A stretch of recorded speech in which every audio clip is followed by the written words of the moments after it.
Баршаңызға сәлем. Бүгін сіздермен осындай өте керемет, дәмді шоколадты пирогтарды жасайтын боламыз. Пирогымыз өте оңай, тез жасалады және өте ылғалды, құрғақ емес, жеген кезде дәмі аузыңызда қалады.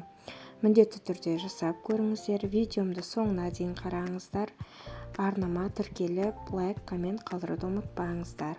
Біздер алдымен бар керек затымызды дайындап аламыз.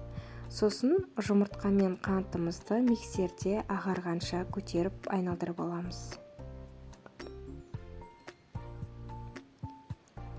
Осындай болып ағарып көтерілгеннен кейін сүтімізді құйып, кішкене тағы да миксермен айналдырып аламыз.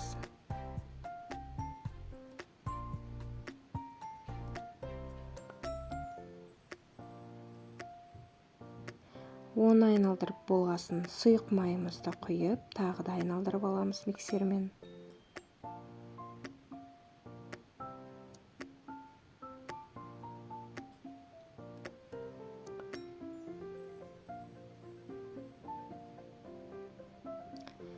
Бөлек ыдыста ұн, какао, разрыхлитель үшеуін бірге жақсылап араластырып аламыз.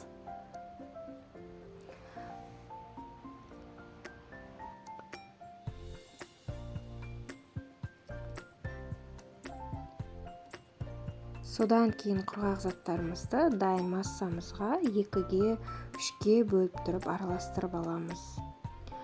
Қыздар бұны осылай миксермен жасау міндетті емес, қолвеншігімен де жасауға болады. Міне бізде осындай масса дайын болды.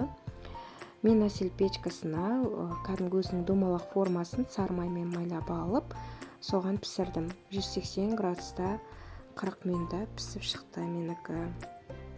Міндетті түрде жасап көріңіздер, өкінбейсіздер.